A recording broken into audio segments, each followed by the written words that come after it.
Hello everyone, welcome back to our channel. SSC GD পরীক্ষার প্রস্তুতির জন্য আজকে থেকে আমরা এসএসসি জিডির জিকেজিএস এর ক্লাস শুরু করছি। গুরুত্বপূর্ণ বিভিন্ন প্রশ্নের এই ক্লাসগুলো আশা করছি তোমাদের প্রস্তুতিতে সাহায্য করবে। ক্লাসের পিডিএফ তোমরা আমাদের টেলিগ্রাম চ্যানেলে পেয়ে যাবে, কিন্তু ক্লাসের যে এক্সট্রা ইনফরমেশনগুলো তোমাদেরকে দেওয়া থাকবে সেগুলো অবশ্যই খাতায় লিখে নেবে। পিডিএফ এর ভরসায় থাকলে চলবে না। চলো শুরু করা যাক। দেখো, আজকে আমাদের প্রথম প্রশ্ন যেটা রয়েছে, ভারতের অর্থ কমিশনের চেয়ারম্যান এবং সদস্য কার দ্বারা নিযুক্ত হন? প্রধানমন্ত্রী, রাষ্ট্রপতি, স্বরাষ্ট্রমন্ত্রী নাকি সিএজি? তো ফাইন্যান্স কমিশনের চেয়ারম্যানকে অ্যাপয়েন্ট করে কে? আমাদের প্রেসিডেন্ট অ্যাপয়েন্ট করে। ঠিক আছে, আমাদের সংবিধানের আর্টিকেল নাম্বার 280, আর্টিকেল নাম্বার 280, ঠিক আছে, 280 এখানে ফাইন্যান্স কমিশনের উল্লেখ রয়েছে এবং আমরা সেখানে দেখতে পাবো স্পেসিফিকলি যে প্রেসিডেন্ট ফাইন্যান্স কমিশনকে অ্যাপয়েন্ট করে। এদের কার্যকাল কতদিন থাকে? এদের টেনিউর হচ্ছে 5 বছর, 5 ইয়ার্স। আচ্ছা, এটাকে অ্যাপয়েন্ট করার মেন কারণ কি? সেন্টার এবং স্টেট এই দুজনকার মধ্যে ট্যাক্সের ডিস্ট্রিবিউশনের জন্য, ট্যাক্স ডিস্ট্রিবিউশনের জন্য এটাকে করা থাকে। আচ্ছা, আমাদের যে প্রথম ফার্স্ট ফাইন্যান্স কমিশনার ছিলেন K C Niyogi, K C Niyogi, এবং বর্তমানে 16তম ফাইন্যান্স কমিশন কে রয়েছেন? অরবিন্দ পানগড়িয়া, তিনি হচ্ছেন বর্তমানের ফাইন্যান্স কমিশনার। ঠিক আছে। আচ্ছা, এখানে দেখো রয়েছে অডিটর জেনারেল, সিএজি বা কন্ট্রোলার অ্যান্ড অডিটর জেনারেল। তো মনে রাখবে, সিএজি কে নিয়ে আমাদের সংবিধানের পার্ট 5-এ আলোচনা করা রয়েছে, আর্টিকেল নাম্বার 148 থেকে 151 এখানে আলোচনা করা হয়েছে। আচ্ছা, সিএজি কে অ্যাপয়েন্ট করে কে? প্রেসিডেন্ট অ্যাপয়েন্ট করে। ঠিক আছে। আচ্ছা, সিএজির পাওয়ার নিয়ে যদি প্রশ্ন আসে যে সিএজির পাওয়ার নিয়ে কোথায় আলোচনা করা রয়েছে? আর্টিকেল 149। আচ্ছা, সিএজির যদি আমরা জানতে চাই বর্তমানে এদের কার্যকাল কতদিন, কার্যকাল হচ্ছে 65 এজ বা 6 বছর। ঠিক আছে। আচ্ছা, বর্তমানে ভারতের সিএজির নাম কি? কে সঞ্জয় মূর্তি, কে সঞ্জয় মূর্তি। ঠিক আছে, চলো পরের কোশ্চেনটা দেখো। অরুণাচল প্রদেশে হিমালয় কেমন ভাবে বিস্তৃত থাকে?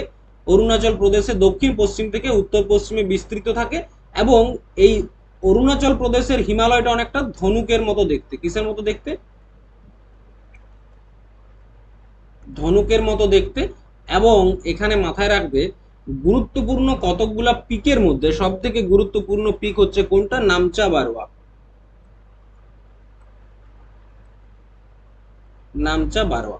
দেখো, এই কোশ্চেনগুলো ছাড়াও আমাদের নর্থ ইস্টের থেকে যে কোশ্চেনগুলো সব থেকে বেশি আসে সেগুলো হচ্ছে যে পূর্ব দিকের পাহাড়ি অঞ্চল। যেমন আমরা যদি দেখি, মেঘালয়ে রয়েছে গারো হিলস, খাসি, জ্যান্তিয়া। ঠিক আছে। অরুণাচল প্রদেশে রয়েছে ডাফলা, মিহির, আবোর আর মিসমি। ঠিক আছে। আচ্ছা, এদিকে চলে এসে রয়েছে পাটকাই বুমস, নাগাল্যান্ডে নাগা হিল। ঠিক আছে।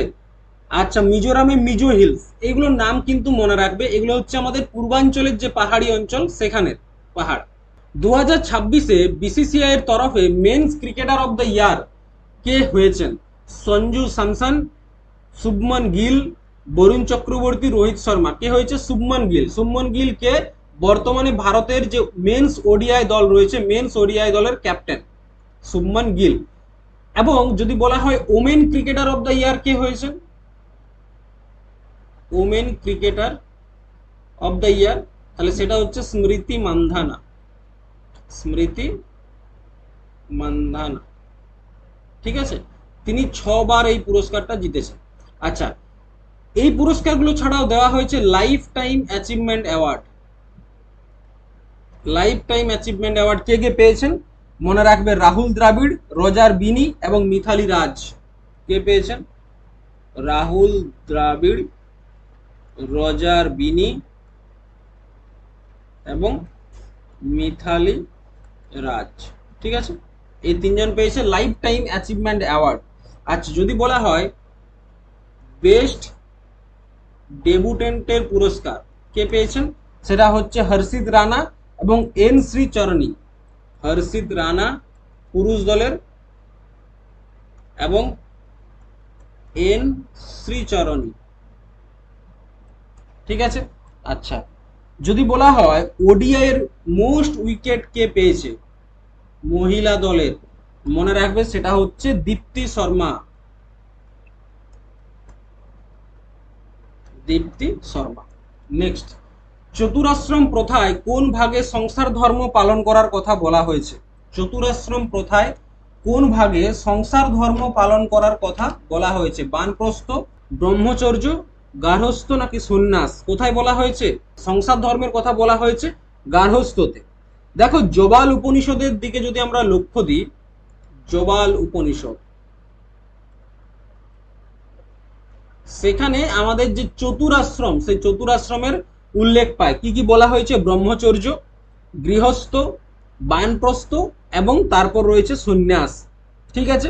আচ্ছা, যখন এখানে উপনিষদের কথা এলো, তোমরা মাথায় রাখবে যে বৃহদারণ্যক উপনিষদ, বৃহদারণ্যক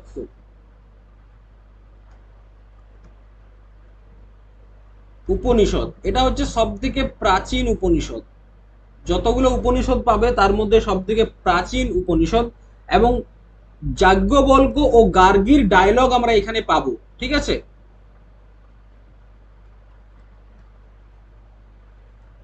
এবং গার্গী তাদের যে ডায়লগ সেটা আমরা এখানে পাবো। আচ্ছা, আরেকটা আমরা পাই মহান উপনিষদ বা মহা উপনিষদ।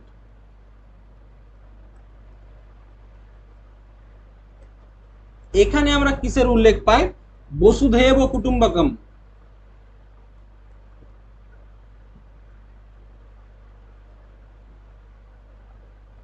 বসুধৈব কুটুম্বকম। ঠিক আছে। আচ্ছা, নচিকেতা এবং যম, পরীক্ষায় প্রশ্ন আসে নচিকেতা এবং যম এদের ডায়লগ বা এদের কথোপকথন কোন উপনিষদে পায়? সেটা হচ্ছে কঠোপনিষদ।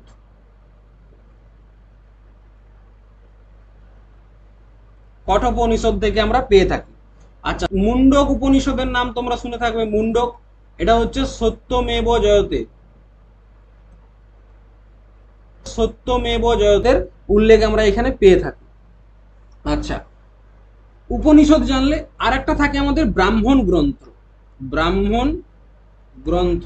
আচ্ছা, বেদ ছাড়াও এগুলোও কিন্তু আমাদের এক ধরনের গুরুত্বপূর্ণ সোর্স আমাদের ধর্মকে জানার জন্য, সেটা হচ্ছে ব্রাহ্মণ গ্রন্থ। ব্রাহ্মণ গ্রন্থ কি?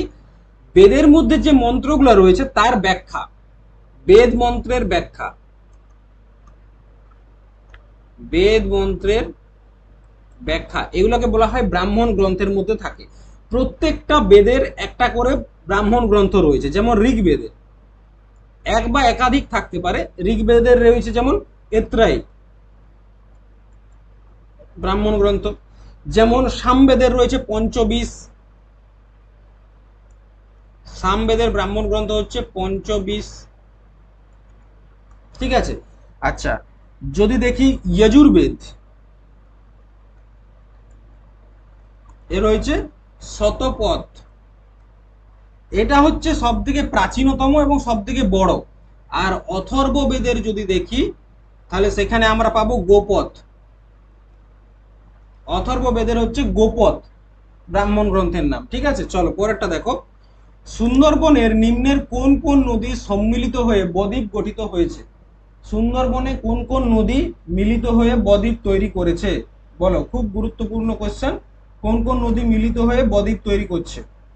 গঙ্গা ব্রহ্মপুত্র, গঙ্গা নর্মদা, মেঘনা গোমতী, নর্মদা গোমতী, কোন নদীগুলা মিলিত হয়ে সুন্দরবন বদ্বীপ তৈরি করছে? দেখো, সুন্দরবন বদ্বীপ তৈরি করছে কিসের মাধ্যমে? সুন্দরবন বদ্বীপ তৈরি হচ্ছে আমাদের গঙ্গা এবং ব্রহ্মপুত্র এই দুটো নদী মিলিত হয়ে আমাদের তৈরি করেছে কি? আমাদের তৈরি করেছে সুন্দরবন। দেখো, গঙ্গা নদীটা যখন আমাদের এই ম্যাপটার দিকে একটু ভালো করে দেখবে, গঙ্গা নদীটা যখন আমাদের পশ্চিমবঙ্গে প্রবেশ করছে, বিহার হয়ে পশ্চিমবঙ্গে প্রবেশ করছে, এটা দুটো ভাগে ভাগ হচ্ছে। একটা হুগলি নামে আমাদের চলে যাচ্ছে কোথায়? বে অফ বেঙ্গলে পড়ে যাচ্ছে। আরেকটা নদী পদ্মা নামে বাংলাদেশে প্রবেশ করছে। আবার ঠিক এই দিক থেকে আমাদের যে ব্রহ্মপুত্র নদীটা রয়েছে, ব্রহ্মপুত্র নদীটা ভারত থেকে যখন বাংলাদেশে ঢুকছে তখন এটার নাম হয়ে যাচ্ছে যমুনা। যমুনা এবং পদ্মা এই দুটা নদী মিলিত হচ্ছে এবং এদিক দিকে আসছে মেঘনা। এই নদীগুলা মিলিত হয়ে আমাদের যে সুন্দরবন বদ্বীপটা রয়েছে, সুন্দরবন বদ্বীপটা তৈরি করছে। তাহলে যদি আমরা ম্যাপে দেখি, দেখো প্রথমত কি হচ্ছে, নদীটা আমাদের পশ্চিমবঙ্গে এসে পড়ে। গঙ্গা নদী পশ্চিমবঙ্গে এসে দুটো ভাগে ভাগ হচ্ছে, একটা হুগলি নদী নামে আমাদের বে অফ বেঙ্গলে পড়ে গেল, আর একটা নদী পদ্মা নামে বাংলাদেশে চলে গেল। ঠিক একই রকম ভাবে এদার থেকেও একটা নদী আসছে ব্রহ্মপুত্র। ব্রহ্মপুত্রটা যখন বাংলাদেশে প্রবেশ করছে তখন এটার নাম হয়ে গেল যমুনা। যমুনা এবং পদ্মা এক জায়গায় মিশে গেল, ঠিক আছে। এবং এই সাইড দিকে একটা নদী এসে মিশছে যেটার নাম হচ্ছে মেঘনা। তারপর এরা এখানে একটা বদ্বীপ সৃষ্টি করছে, যে বদ্বীপটার নাম হচ্ছে সুন্দরবন বদ্বীপ, ঠিক আছে। আচ্ছা, তাহলে একটু ব্রহ্মপুত্র নদী সম্বন্ধে আমরা জেনে নিই। ব্রহ্মপুত্র নদীটার যে উৎপত্তি সেটা হচ্ছে আমাদের এখানে কৈলাস রেঞ্জের কাছে। মনে রাখবে এখানে আমাদের একটা রেঞ্জ রয়েছে, কৈলাস রেঞ্জ। কৈলাস রেঞ্জের কাছে একটা হিমবাহ রয়েছে, চিমায়ুংদুং হিমবাহ, এবং এর কাছে রয়েছে মানসরোবর লেক। এই চিমায়ুংদুং হিমবাহ থেকে একটা নদী উৎপত্তি হচ্ছে, যেটাকে চীনি ভাষায় বলা হচ্ছে ইয়ারলং সাংপো। কি বলা হচ্ছে চীনের ভাষায়? ইয়ারলং সাংপো। এই নদীটা প্রবাহিত হয়ে আমাদের এখানে অরুণাচল প্রদেশের প্রবেশ করছে কি নামে?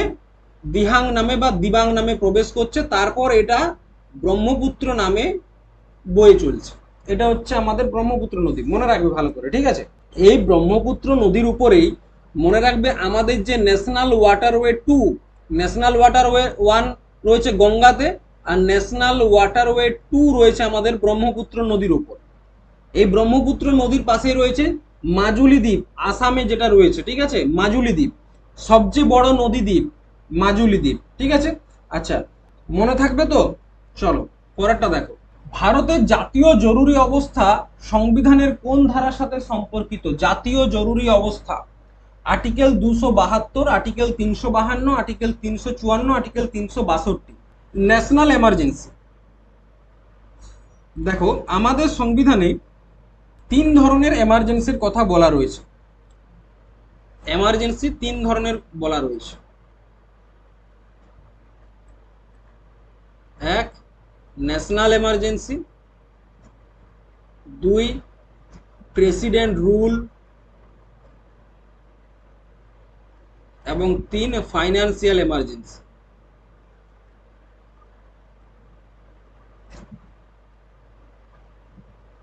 Financial emergency.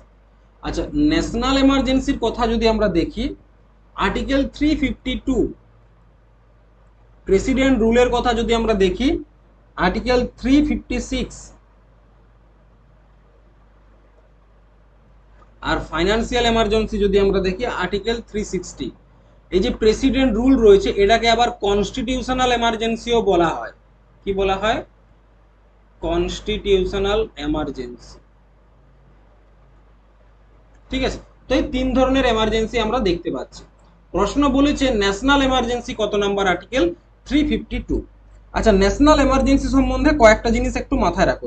ন্যাশনাল এমার্জেন্সি কখন হতে পারে বলে তোমাদের মনে হয়? দেখো আমাদের সংবিধান যখন তৈরি হয়েছিল তখন বলেছিল যে ন্যাশনাল এমার্জেন্সি তখনই হবে যদি আমরা কোনো দেশের সাথে যুদ্ধ করি, আমাদেরকে কেউ যদি ইনভেড করে বা অ্যাটাক করে, বা যদি বিদ্রোহ দেখা যায়, রেবেলিয়ন দেখা যায় আমাদের দেশের মধ্যে, ঠিক আছে। এই 3টা কারণে ন্যাশনাল এমার্জেন্সি হতে পারে। কিন্তু মনে রাখবে একটা সংবিধান সংশোধন হয়, সংবিধান সংশোধনের নাম হচ্ছে 44তম সংবিধান সংশোধন 1978, 1978। এই সংবিধান সংশোধনের মাধ্যমে কি বলা হয় যে শুধুমাত্র রেবেলিয়ন হলে হবে না, সেটাকে হতে হবে আর্মড রেবেলিয়ন, মানে সশস্ত্র বিদ্রোহ হতে হবে। আর কি হতে হবে? ক্যাবিনেট মন্ত্রীদের, ক্যাবিনেট মিনিস্টারের রিটেন পারমিশন দরকার, তবে যায় ন্যাশনাল এমার্জেন্সি লাগু করা যাবে। ন্যাশনাল এমার্জেন্সি লাগু করে কে? প্রেসিডেন্ট। আচ্ছা, তোমাদের এখন প্রশ্ন হতে পারে যে ন্যাশনাল এমার্জেন্সি হলে কি এমন হয়, সেটা নিয়েও আলোচনা করব। তার আগে আরো একটা সংবিধান সংশোধন মনে রাখবে, ঠিক আছে। একটা হলো 44তম, আরেকটা হচ্ছে 42তম সংবিধান সংশোধন 1976। এখানে বলা হলো যে ন্যাশনাল এমার্জেন্সি লাগু করা মানে যে সম্পূর্ণ ভারতের উপর তা কিন্তু নয়, আমরা পার্টিকুলার কোনো এরিয়ার উপরেও ন্যাশনাল এমার্জেন্সি লাগু করতে পারে। আচ্ছা, ন্যাশনাল এমার্জেন্সি যদি কখনো লাগু হয়ে যায় তখন মনে রাখবে তার সাথে সাথে আরও একটা আর্টিকেল লাগু হয়ে যায়, যেটা হচ্ছে আর্টিকেল 358, যেটার মাধ্যমে আমাদের আর্টিকেল 20 এবং আর্টিকেল 21-এর যে ফান্ডামেন্টাল রাইট রয়েছে এইগুলো থাকে, বাকি যে মৌলিক অধিকারগুলো রয়েছে সেগুলো কিন্তু সাসপেন্ড হয়ে যায়। মানে কি, যদি কোনো জায়গায় ন্যাশনাল এমার্জেন্সি লাগু হয় সেখানকার জনসাধারণের যে মৌলিক অধিকার সেই মৌলিক অধিকারগুলো নষ্ট হয়ে যাচ্ছে, ঠিক আছে। আর কি হয়, আর একটা যেটা হয়, আর্টিকেল 249 ব্যবহার করা শুরু হয়। আর্টিকেল 249 ব্যবহার করলে কি করা যায়, যে রাষ্ট্রপতি আপাতকালের সময় রাজ্য সূচি বিষয়ে কেন্দ্র সরকার আইন তৈরি করবে। মানে ন্যাশনাল এমার্জেন্সির সময় স্টেট লিস্টের যে বিষয়গুলো রয়েছে সেই বিষয়গুলোর উপর সেন্টার গভর্নমেন্ট রুলস বানাবে, ঠিক আছে। তাহলে স্টেট লিস্টের উপর আইন তৈরি করে আর্টিকেল 249 ব্যবহার করে। আর্টিকেল 354, আর্টিকেল 354 এর ব্যবহারও শুরু হয়ে যায়। আর্টিকেল 354 এ কি বলা হয়েছে, যে আমরা এখনই দেখলাম আর্টিকেল 280-তে একটা ফাইন্যান্স কমিশন গঠনের কথা আলোচনা করা হয়েছে। সেখানে কি সেন্টার এবং রাজ্যের মধ্যে যে ট্যাক্সের ডিস্ট্রিবিউশন হয় সেটা দেখা যায়। তো যদি কোথাও ন্যাশনাল এমার্জেন্সি লাগু হয়ে যায় তো সেখানকার যে ট্যাক্স ডিস্ট্রিবিউশন রয়েছে সেটা কিন্তু পরিবর্তন করা যেতে পারে আর্টিকেল 354 ব্যবহার করে, ঠিক আছে। এখনো পর্যন্ত ভারতে মনে রাখবে 3বার ন্যাশনাল এমার্জেন্সি লাগু হয়েছে। কতবার? 3বার। ন্যাশনাল এমার্জেন্সি সম্বন্ধে আশা করি তোমরা বুঝেছো। এরপর চলে এসো 356। 356-এ কি বলা হচ্ছে, প্রেসিডেন্ট রুল। যদি কোনো একটা রাজ্যের সরকার পড়ে যায়, মানে কি, যে সরকার চালাচ্ছে যে দলটা তাদের কাছে যদি বহুমত না থাকে বা তারা যদি সংবিধান মেনে কাজ না করে, তখন রাজ্যপালের সুপারিশে, মনে রাখবে গভর্নরের সুপারিশে কি করা হয়, প্রেসিডেন্ট রুল লাগু করা হয়, ঠিক আছে। তারপর দেখো, পৃথিবী তার কক্ষতলের সঙ্গে এবং নিরক্ষীয় তল থেকে হেলে থাকায় নিম্নের কোন ঘটনাটি ঘটে? যেটা ঘটে সেটা হচ্ছে ঋতু পরিবর্তন। নেক্সট, ইউক্যারিওটিক কোষে কোনটি অনুপস্থিত? ইউক্যারিওটিক কোষে একটা কোষ হচ্ছে ইউক্যারিওটিক আর একটা হচ্ছে প্রোক্যারিওটিক। তো ইউক্যারিওটিক কোষে কোনটা অনুপস্থিত বলেছে, দেখো কোনটা অনুপস্থিত, নিউক্লিয়াস, মাইটোকন্ড্রিয়া, ক্লোরোপ্লাস্ট নাকি সেল ওয়াল? তো দেখো ইউক্যারিওটিক কোষে সেল ওয়াল থাকে না, ঠিক আছে। সেল ওয়াল শুধুমাত্র প্রোক্যারিওটিক কোষ বা উদ্ভিদ কোষে থাকে। কোথায় থাকে? শুধুমাত্র প্ল্যান্ট সেলে থাকে।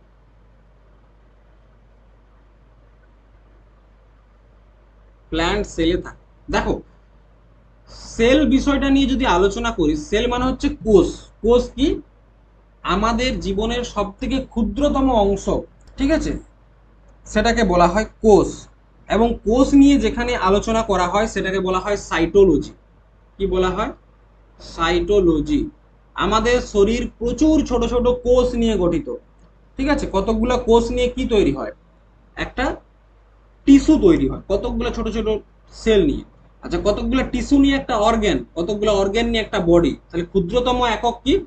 সেটা হচ্ছে সেল, ঠিক আছে। আচ্ছা, সেল প্রথম আবিষ্কার করেছিল কে, ডিসকভার করেছিল কে? পরীক্ষা এখান থেকেও প্রশ্ন আসে। প্রথম ডিসকভার করেছিল তোমার হুক, রবার্ট হুক, ঠিক আছে। তাকে বলা হয় ফাদার অফ সেল, গাছের কর্ক থেকে। আর প্রথম লিভিং সেল সেটা আবিষ্কার করেছিল লিওয়েন হক, ঠিক আছে। তিনি প্রথম জীবিত সেল আবিষ্কার করেছিলেন। তাকে বলা হয় ফাদার অফ ব্যাকটেরিয়া, ব্যাকটেরিয়ার ফাউন্ডার তিনি, ঠিক আছে। আচ্ছা, সেল থিওরি কে দিয়েছিল? সেল থিওরি, সেল থিওরি দিয়েছিল স্লিডার অ্যান্ড সোয়ান।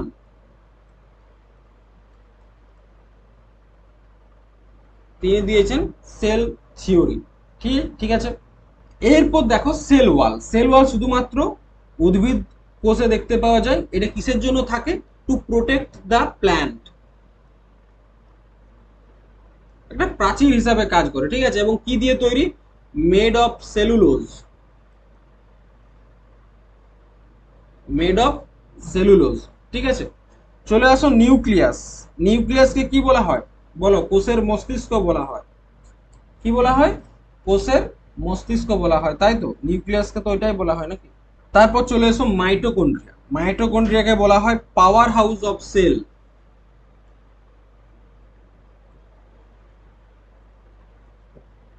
আচ্ছা, মনে রাখবে মাইটোকন্ড্রিয়া, ক্লোরোপ্লাস্ট এবং নিউক্লিয়াস, এই তিনটাতে ডবল লেয়ার মেমব্রেন দেখতে পাওয়া যায়।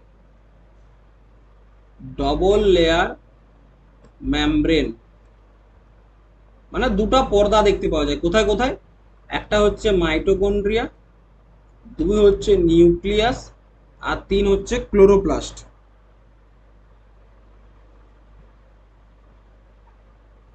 এদের মধ্যে কি দেখতে পাওয়া যায়? Double layer membrane. আচ্ছা, মাইটোকন্ড্রিয়ার ভেতরে এক ধরনের লিকুইড পদার্থ থাকে, সেটাকে কি বলা হয়? ম্যাট্রিক্স বলা হয়। সেটাকে কি বলা হয়? ম্যাট্রিক্স বলা হয়। ঠিক আছে। আচ্ছা, মাইটোকন্ড্রিয়া খুঁজে বার করেছিল কে? অল্টম্যান। ঠিক আছে। আচ্ছা, এমার্জেন্সি কারেন্সি অফ সেল কাকে বলা হয়? পরীক্ষায় প্রশ্ন আসে, কারেন্সি অফ সেল কাকে বলা হয়? এটা হচ্ছে এটিপি, এটাকে বলা হয়। ঠিক আছে, বোঝা গেছে? বোঝা তো যেতেই হবে নাকি? চলো, তারপর দেখো পরবর্তী ক্ষেত্রে আমাদের কি রয়েছে। পরবর্তী প্রশ্ন যেটা রয়েছে, ভারতের কোন রাজ্যে সর্বাধিক বনভূমি দেখতে পাওয়া যায়? সর্বাধিক বনভূমি কোথায় দেখতে পাওয়া যায়? সর্বাধিক দেখতে পাওয়া যাবে মধ্যপ্রদেশে। ঠিক আছে, মানে যদি আমরা আয়তনের বিচারে দেখি, সর্বাধিক আমরা যেটা দেখতে পাবো সেটা হচ্ছে মধ্যপ্রদেশ। যদি পার্সেন্টেজের হিসাবে দেখি, যে যতটা এলাকা তার মধ্যে পার্সেন্টেজের হিসাবে যদি আমরা দেখি, সেটা হচ্ছে তোমার মিজোরাম। মিজোরামের টোটাল আয়তনের 85.34% এলাকাতে কি রয়েছে? বনভূমি রয়েছে। আচ্ছা, যদি এখান থেকে প্রশ্ন আসে, ওয়ার্ল্ড এনভায়রনমেন্ট ডে,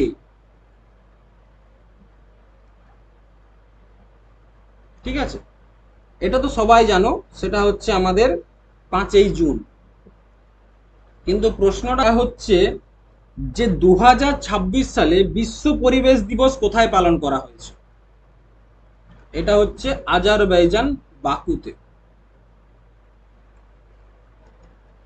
আজারবাইজানের বাকুতে। এবং এই বছর থিম কি ছিল? Inspired by nature for climate for our future. By nature for climate for our future, এটা ছিল থিম। পরীক্ষায় প্রশ্ন কেমন দেয়? ওয়ার্ল্ড এনভায়রনমেন্ট ডে কোথায় পালন করা হয়েছে? ঠিক আছে। আচ্ছা, এই পরিবেশ সংক্রান্ত একটা ইন্ডেক্স জারি করা হয়, যেটাকে বলা হয় এনভায়রনমেন্টাল পারফরম্যান্স ইন্ডেক্স।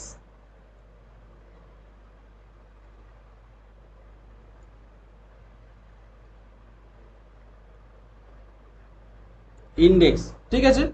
যদি বলে এটা কে করে? ইয়েল ইউনিভার্সিটি করে থাকে। এখানে ফার্স্ট হয়েছে, ফার্স্ট র্যাঙ্কিং এ রয়েছে ইস্টোনিয়া, এবং ভারতের র্যাঙ্কিং হচ্ছে 176 আউট অফ 178। মনে রাখবে। নিম্নের কাকে ভারতের ইতিহাসের প্রথম মহিলা শহীদ এবং আত্মঘাতী হামলাকারী হিসাবে কাকে গণ্য করা হয়? তিনি রানী ভেলু নাচিয়ারের কমান্ডার হিসাবে কর্মরত ছিলেন। তিনি কে? তিনি হচ্ছেন কুইলি। 1780 সালে তিনি মারা গিয়েছেন, 1780-তে। এই যে রানী ভেলু নাচিয়া রয়েছে, তার একটা ওমেন ব্রাঞ্চ ছিল, যেটার নাম হচ্ছে উদয়য়াড়। ওমেন ব্রাঞ্চটার নাম কি? উদয়য়াড়। ঠিক আছে, সেই ব্রাঞ্চের কমান্ডার ছিল কে? কমান্ডার ছিল কুইলি। আচ্ছা, ভেলু নাচিয়ারকে কি বলা হয় জানো? বীর মঙ্গাই বা সাহসী নারী। আচ্ছা, তারপর চলে এসো আরেকটা গুরুত্বপূর্ণ নাম, লক্ষ্মী সেহগাল।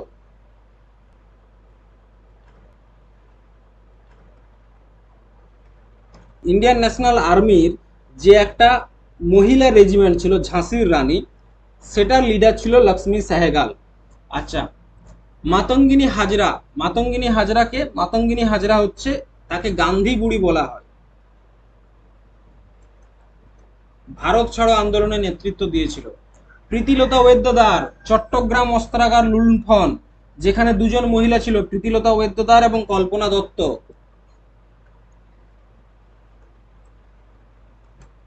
আরেকটা হচ্ছে তোমার মনে রাখবে, মাতঙ্গিনী হাজরা হলো, প্রীতিলতা ওয়েদ্যদার হলো। ঠিক আছে, চলো।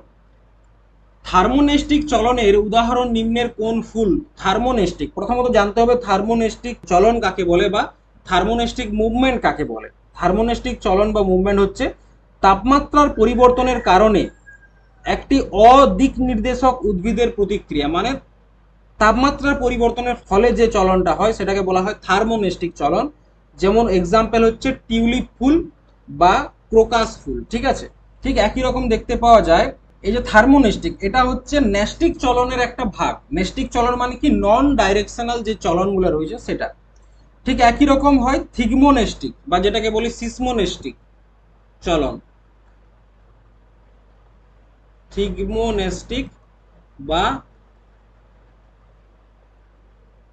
সিসমোনেস্টিক চলন। থিগমো বা সিসমোনেস্টিক চলন বলতে যেটা বোঝায়, স্পর্শ, আঘাত বা যান্ত্রিক কম্পনের ফলে যে ধরনের চলন হয়, যেমন আমরা দেখতে পাবো লজ্জাবতী গাছের ক্ষেত্রে। ঠিক আছে, আরেকটা আমরা দেখতে পাই ফটোনেস্টিক চলন। ফটোনেস্টিক চলন বলতে যেটা বোঝায় সেটা হচ্ছে আলোর দিকের পরিবর্তে আলোর তীব্রতার দিকে যখন কোনো চলন হয় তখন সেটাকে বলা হয় ফটোনেস্টিক চলন। ঠিক একই রকম দেখতে পাবো নিকিডিনেস্টিক, ডে এবং নাইট চক্রের মধ্যে যেটা চলতে থাকে। আরেকটা থাকে কেমোনেস্টিক, রাসায়নিক উপাদান এবং পুষ্টি উপাদানের প্রতি আকর্ষিত হয়ে যে চলনটা হয়। আরেকটা দেখতে পাবো হাইড্রোনেস্টিক, হিউমিডিটির পরিবর্তনের ফলে যে চলনটা হয় সেটা। 1969 সালে ব্যাংক জাতীয়করণের প্রধান উদ্দেশ্য কি ছিল? 1969 সালে ব্যাংক জাতীয়করণের প্রধান উদ্দেশ্য কি ছিল বলো? সেটা হচ্ছে কৃষি, ক্ষুদ্র শিল্প এবং অগ্রাধিকার প্রাপ্ত খাতে ঋণ প্রদান করাটা। 1969 সালে প্রথম যে ব্যাংক, মানে 1969-এর আগে প্রথম যে ব্যাংকটা জাতীয়করণ হয়েছিল সেটা হচ্ছে এসবিআই, মনে রাখবে। এসএসসি জিডির এই কোশ্চেন যে 1969-এর পূর্বে ন্যাশনালাইজড হওয়া প্রথম ব্যাংক কোনটা, সেটা হচ্ছে এসবিআই। আমরা একটু ব্যাংকের ইতিহাসটা একটু দেখে নিই আজকে। হ্যাঁ, দেখো ভারতের যে প্রাচীনতম ব্যাংকগুলো রয়েছে তার মধ্যে তিনটা ব্যাংক হচ্ছে কি, একটা ব্যাংক হচ্ছে ব্যাংক অফ বেঙ্গল,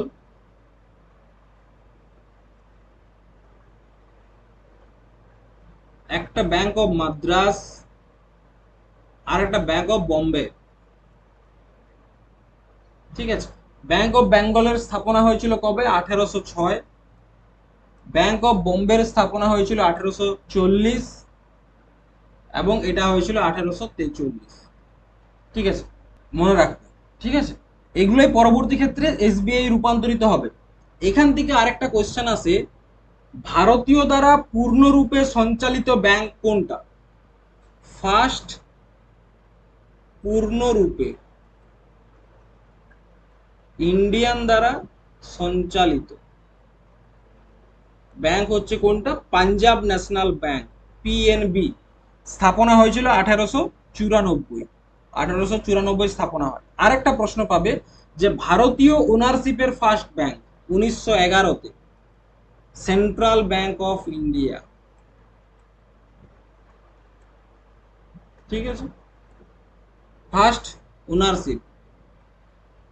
দেখো এই সময়টাতে 1911, 1921 এই টাইমটাতে ভারতে প্রচুর ব্যাংক তৈরি হয়েছে। এই ব্যাংকগুলোকে কন্ট্রোল করার জন্য, যেমন এখন আরবিআই আছে, ঠিক সেই সময়ও একটা ব্যাংকের দরকার হয়েছিল। তার জন্য 1921 সালে কি করা হয়, এই তিনটা ব্যাংককে, ব্যাংক অফ মাদ্রাস, বোম্বে এবং বেঙ্গল, এটাকে মার্জ করে ইম্পেরিয়াল ব্যাংক অফ ইন্ডিয়া করে দেওয়া হয় বা ইম্পেরিয়াল ব্যাংক করে দেওয়া হয় 27 জানুয়ারি 1921।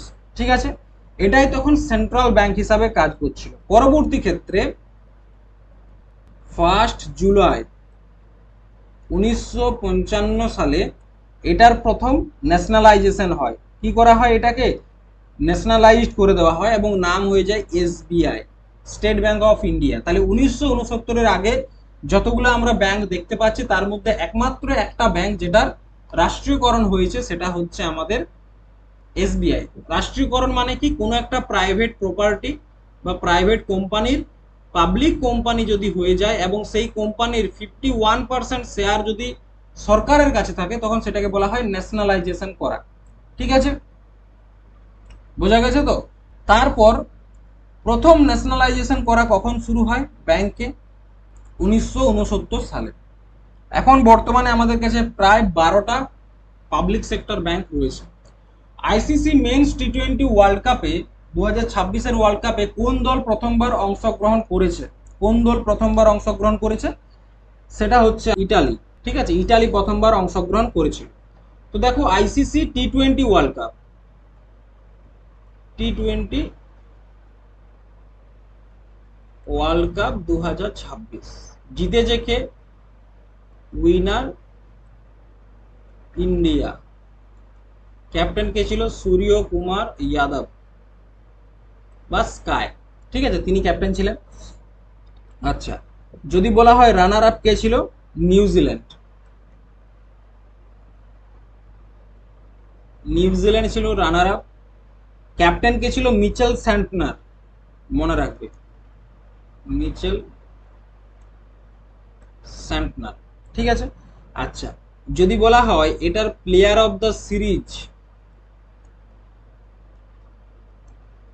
কে হয়েছিল? সঞ্জু স্যামসন। ঠিক আছে, তিনি প্লেয়ার অফ দ্য সিরিজ হয়েছিলেন। আচ্ছা, মোস্ট রান কে করেছিল? সাহিবজাদা ফারহান, পাকিস্তান।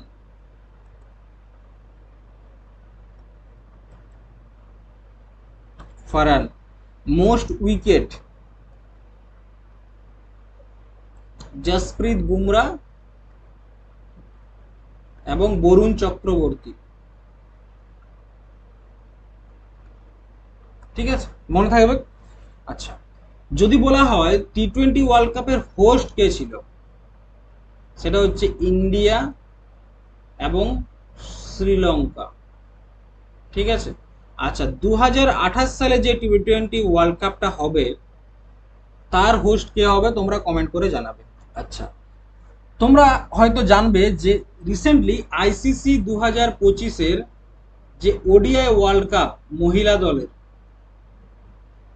সেটা কে জিতেছিল? সেটা ইন্ডিয়া জিতেছিল। ইন্ডিয়ার যে মহিলা দল জিতেছিল এবং এটা তাদের প্রথম উইন ছিল ওয়ার্ল্ড কাপ। মহিলাদের প্রথম ওয়ার্ল্ড কাপ 2025-এ তারা জিতে। ঠিক আছে। ক্যাপ্টেন কে ছিল ইন্ডিয়ার? হরমনপ্রীত কৌর।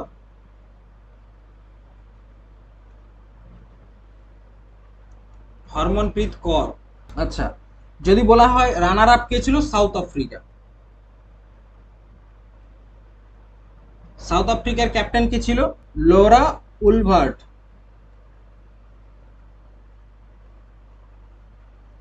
ঠিক আছে, তিনি ক্যাপ্টেন ছিলেন। তিনি মোস্ট রানও তিনি করেছিলেন এবং মনে রাখবে সব থেকে বেশি উইকেট, মোস্ট উইকেট কে নিয়েছিল? দীপ্তি শর্মা। আর ফাইনালটা কোথায় হয়েছিল? DY Patil stadium. এটা তো হোস্ট ছিল ইন্ডিয়া এবং শ্রীলঙ্কা, এবং এটাতে একটা থিম সং আমাদের ছিল, bring it home. Bring it home, এটা ছিল আমাদের থিম সং।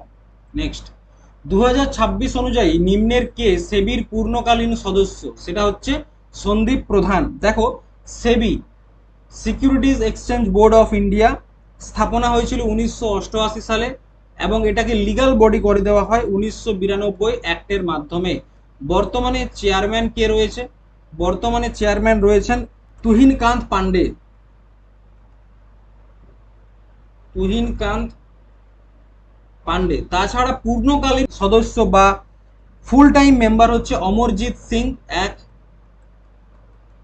অমরজিৎ সিং দুই, কমলেশ চন্দ্র তিন, সন্দীপ প্রধান এবং KVR মূর্তি। এই চারজন হচ্ছে পূর্ণকালীন সদস্য। সেকুলার বা ধর্মনিরপেক্ষ শব্দটি কত সালে ভারতীয় সংবিধানের প্রস্তাবনায় যুক্ত হয়েছিল? সেটা হচ্ছে 1976। 42তম সংবিধান সংশোধন 1976-এর মাধ্যমে তিনটা শব্দ আমাদের সংবিধানে যুক্ত হয়েছিল, সেকুলার, সোশ্যালিস্ট এবং ইন্টিগ্রিটি। এই তিনটা শব্দ আমাদের সংবিধানে পরবর্তী ক্ষেত্রে যুক্ত হয়। মূল সংবিধানে সেগুলো কিন্তু ছিল না। ঠিক আছে, মূল সংবিধানে এগুলো ছিল না, এটা মাথায় রাখবে। হ্যাঁ, তো আমাদের প্রস্তাবনা সম্বন্ধে একটু আলোচনা করি।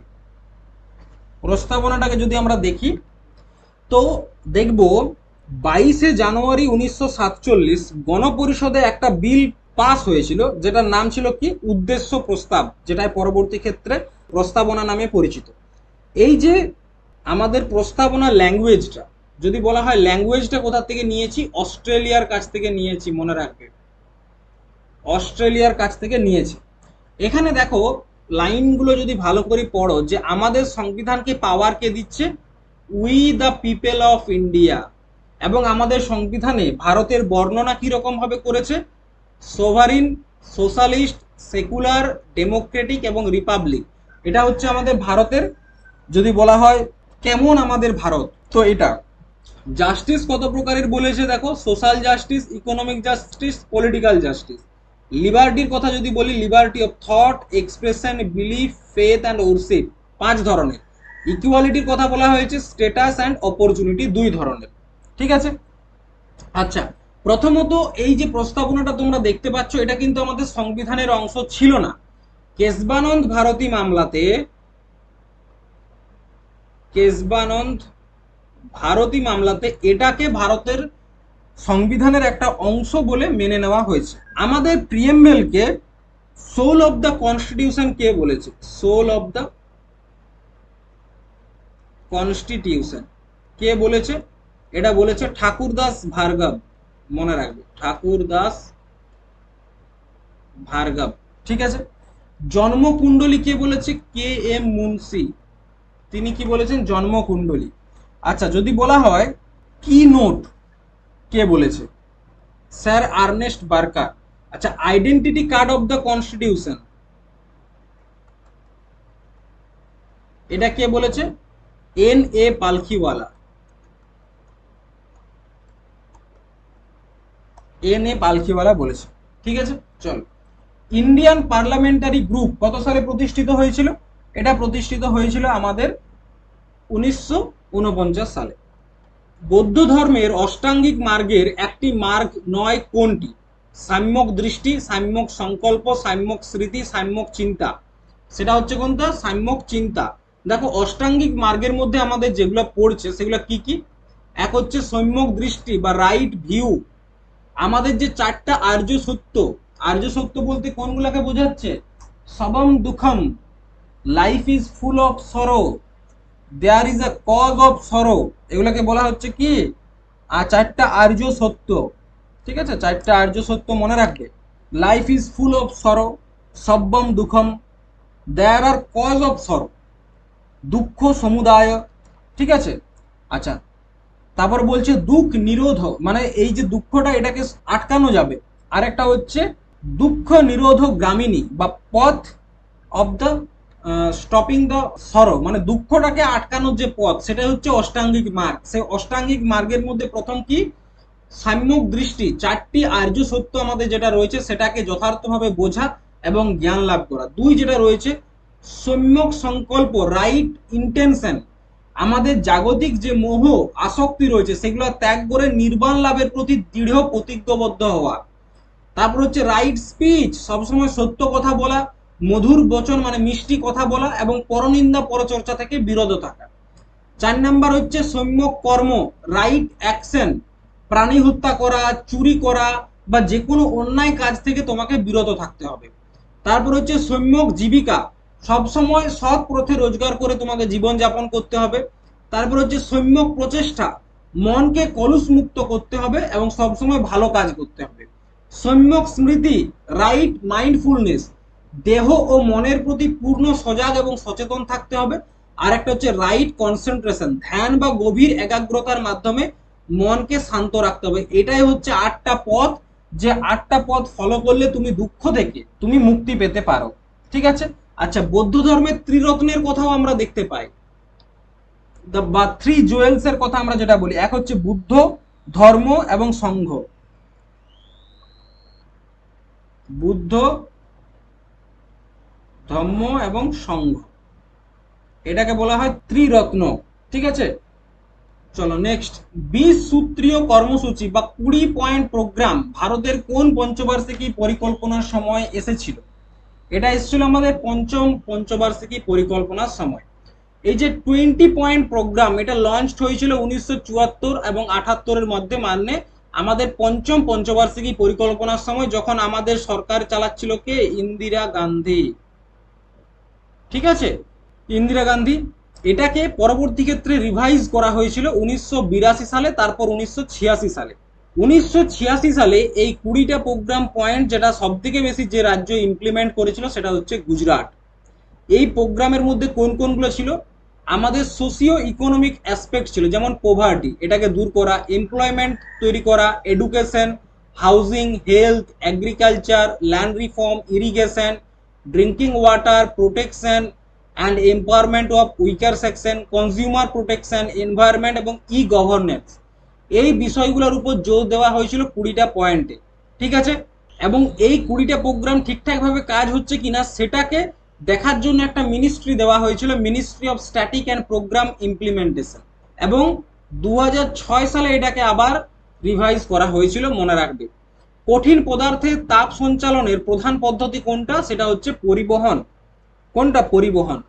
নিম্নের কাকে ভারতীয় হকির গোল্ডেন বয় বলা হয়? ভারতীয় হকির গোল্ডেন বয় কাকে বলা হয় বলো? হরমনপ্রীত সিং, ধনরাজ পিল্লাই, বলবীর সিং, নাকি জাফর ইকবাল? কাকে বলা হয়? জাফর ইকবালকে বলা হয় ভারতীয় হকির গোল্ডেন বয়। যদি বলা হয় ম্যাজিশিয়ান অফ হকি, কাকে বলা হয় বলো? এটা তোমরা বলবে, ঠিক আছে, এটা আশা করি প্রত্যেকেই পারবে। দেখো, আমাদের হকির কথা যদি দেখি, আমাদের হকি কিন্তু অলিম্পিকে সব থেকে বেশি গোল্ড আমাদেরকে এনে দিয়েছে। আমরা প্রথম 1928 সালে অলিম্পিকে গোল্ড পাই হকির জন্য, তারপর 1932 সালে পাই, তারপর 1936 সালে পাই, মানে পরপর 3বার পেয়েছিলাম। তারপর 48, 52, 56, আবার পরপর 3বার। তারপর হচ্ছে তোমার 64 এবং 80। টোটাল আমরা 8বার পেয়েছিলাম হকিতে গোল্ড। আচ্ছা, হকির হিস্ট্রি যদি আমরা দেখি, পৃথিবীর মধ্যে সব থেকে প্রথম হকি ক্লাব,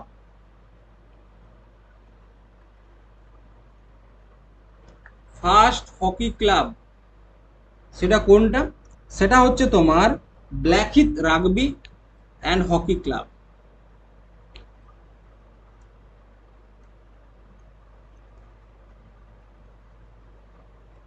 ঠিক আছে, ব্ল্যাকহিথ রাগবি এবং হকি ক্লাব, যেটা 1861 সালে স্থাপনা হয়, ইংল্যান্ডে স্থাপনা হয়েছিল। আচ্ছা, ভারতে যদি আমরা দেখি, প্রথম হকি ক্লাব ভারতের প্রথম ক্যালকাটা হকি ক্লাব। ঠিক আছে, 1885-86 দিকে এটা হয়েছিল। এরপর দেখো, যদি আমরা দেখি ইন্ডিয়ান হকি ফেডারেশন, ইন্ডিয়ান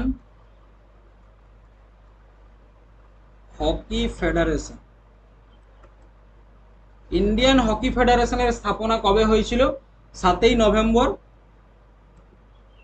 1925 গোয়ালিয়রে হয়েছিল। ঠিক আছে, অলিম্পিকে প্রথমবার কখন আমরা পার্টিসিপেট করেছিলাম? 1928 সালে।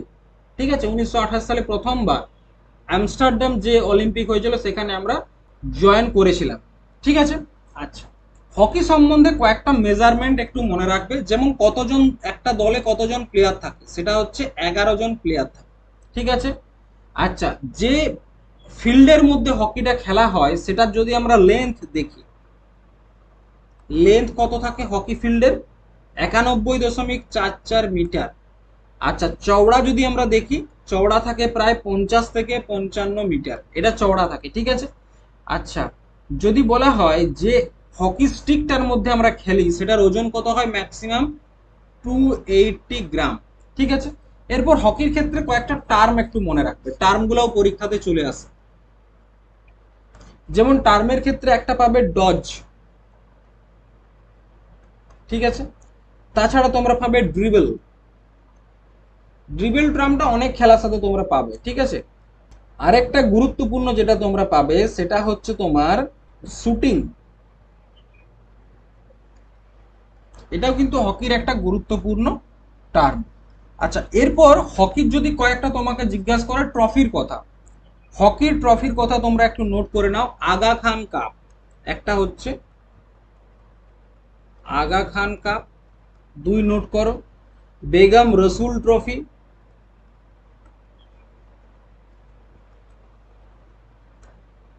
3 নম্বরে নোট করো লেডি রতন টাটা ট্রফি। 4 নম্বরে তোমরা নোট করো নেহরু ট্রফি। 5 নম্বরে সিন্ধিয়া কাপ। 6 নম্বরে নোট করো মুরুগপ্পা গোল্ড কাপ। ঠিক আছে, আর একটা নোট করো ওয়েলিংটন কাপ। এগুলো সব হকির সাথে রিলেটেড। নেক্সট, কোন দেশ বিশ্বের প্রথম দেশ হিসাবে প্রজন্ম ভিত্তিক তামাক নিষেধাজ্ঞা, মানে 2007-এর পর যারা জন্ম নিয়েছে তারা কেউ তামাক ব্যবহার করতে পারবে না, কে বলেছে? মালদ্বীপ। আচ্ছা, মালদ্বীপ এবং মিনিকয় আমাদের যে রয়েছে তার মধ্যে কোন চ্যানেলটা রয়েছে? 8 ডিগ্রি চ্যানেল, মনে রাখবে। 1556 সালে ভারতের প্রথম ছাপাখানা কোথায় তৈরি হয়েছিল? প্রথম ছাপাখানা তৈরি হয়েছিল গোয়াতে। তারপর যদি বলা হয় বাংলাতে প্রথম কোথায় হয়েছিল? শ্রীরামপুর, মনে রাখবে। ঠিক আছে, আচ্ছা, বাংলাতে পশ্চিমবঙ্গের প্রথম শ্রীরামপুর। আচ্ছা, যদি বলা হয় প্রথম টেলিগ্রাফ, পরীক্ষায় প্রশ্ন আসে, প্রথম টেলিগ্রাফ কলকাতা টু ডায়মন্ড হারবার। এটা কিন্তু এক্সপেরিমেন্টাল ছিল 1855 সালে। তারপর 1854 সালে প্রথম হয়েছিল ক্যালকাটা টু আগ্রা। ঠিক আছে, নেক্সট, আজীবক সম্প্রদায়ের প্রতিষ্ঠাতা কে ছিল? আজীবক সম্প্রদায়ের প্রতিষ্ঠাতা ছিলেন গোশালা মলিপুত্ত। গোশালা মলিপুত্ত তিনি আজীবক সম্প্রদায়ের মেন কি ছিল জানো? তারা ভাগ্যে বিশ্বাস করতো, এক্সট্রিমলি ফ্যাটালিস্ট, মানে তারা ভাগ্যে প্রচুর বিশ্বাস করতো। ঠিক আছে, আচ্ছা, পারসনাথ তিনি মনে রাখবেন 23তম তীর্থঙ্কর। আমরা জৈন ধর্মে যে পঞ্চম মহাব্রতের কথা শুনি, তার যে প্রথম 4টা মহাব্রত যেটা রয়েছে সেটা দিয়েছে কে? পারসনাথ। এবং লাস্টের যে একটা ব্রহ্মচর্য সেটা দিয়েছিলেন মহাবীর স্বামী। গাড়ির ভিউ ফাইন্ডারে কোন দর্পণ ব্যবহার করা হয়? উত্তল দর্পণ। 2026 অনুযায়ী ভারতের বর্তমান কন্ট্রোলার অ্যান্ড অডিটর জেনারেল কে? সেটা হচ্ছে কে সঞ্জয় মূর্তি। দেখো, আমাদের বিভিন্ন কনস্টিটিউশনাল অফিস রয়েছে, তাদের বর্তমান হেড এবং প্রথম হেড কে ছিল সেটা একটু দেখে নাও। যেমন এই চারটা যদি তোমরা মনে রাখো তাহলে তোমাদের হয়ে যাবে। ঠিক আছে, দেখো, প্রেসিডেন্ট অফ ইন্ডিয়া আমাদের কে রয়েছে? দ্রৌপদী মুর্মু, আর প্রথম ছিল doctor Rajendra Prasad. Vice president কে রয়েছে? সিপি রাধাকৃষ্ণন, আর প্রথম ছিল doctor Sarvepalli Radhakrishnan. Prime minister Narendra Modi, প্রথম ছিল Jawaharlal Nehru. Chief justice of India বর্তমানে কে রয়েছে? সূর্যকান্ত, আর প্রথমে ছিল এইচ.জে. কানাইয়া। আচ্ছা, স্পিকার অফ দ্য লোকসভা এখন রয়েছে ওম বিড়লা, প্রথম ছিল G V. Mavalankar. Deputy speaker of the Lok Sabha বর্তমানে এটা ভ্যাকেন্ট রয়েছে, প্রথম ছিল M A. Ayyangar. Chairman of Rajya Sabha প্রথমে ছিল, এখন রয়েছে সিপি রাধাকৃষ্ণন, আর প্রথমে ছিল doctor Sarvepalli Radhakrishnan.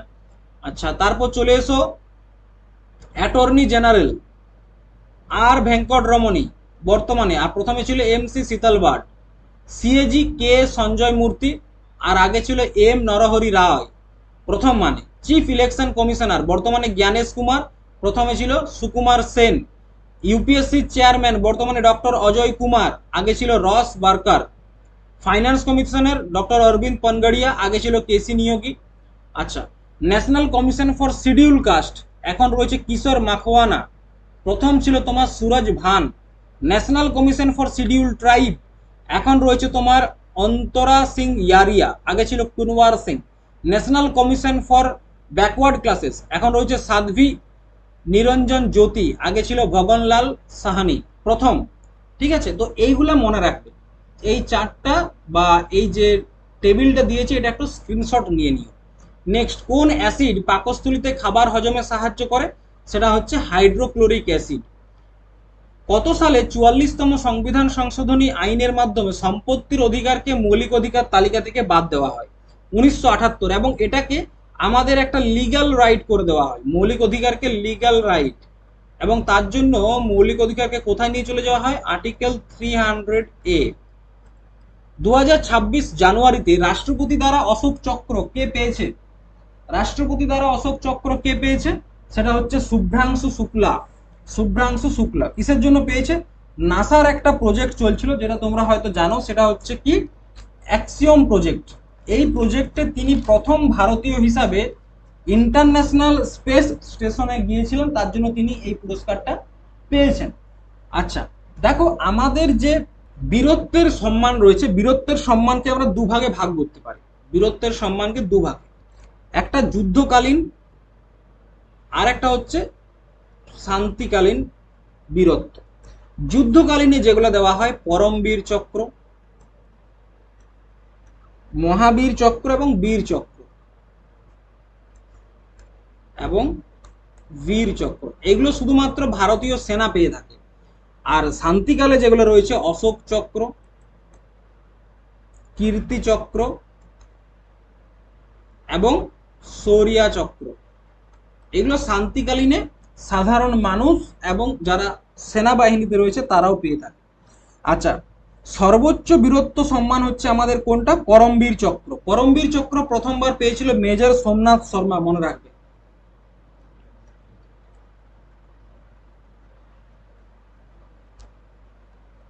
Next, lake district of India কাকে বলা হয়? নৈনিতালকে বলা হয়। বাবর কত বছর বয়সে ফারগানার সিংহাসনে বসেছিলেন? কত বছর বয়সে বসছিল বলো? 12 বছর বয়সে বসছিল। কত বছর বয়সে বসছিল? 12 বছর বয়সে বসছিল। ঠিক আছে।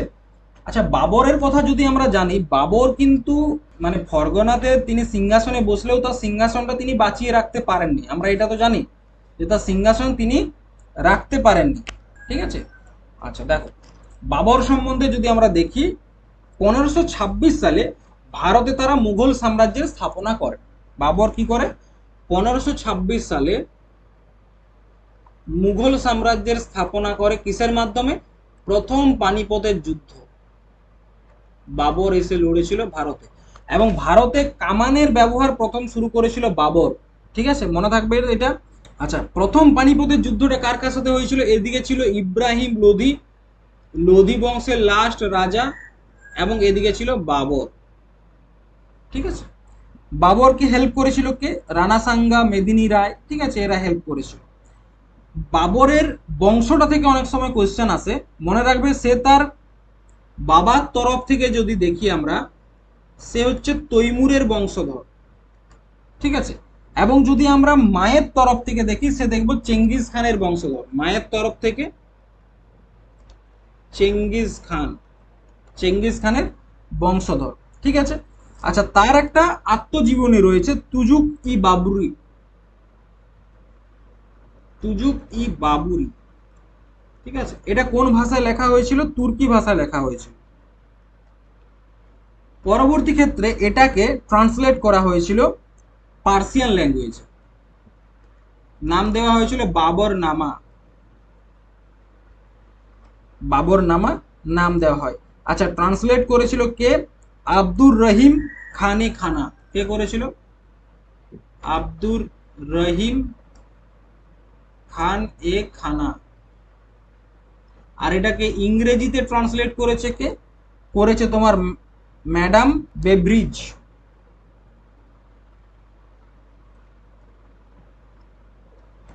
ম্যাডাম বেব্রিজ।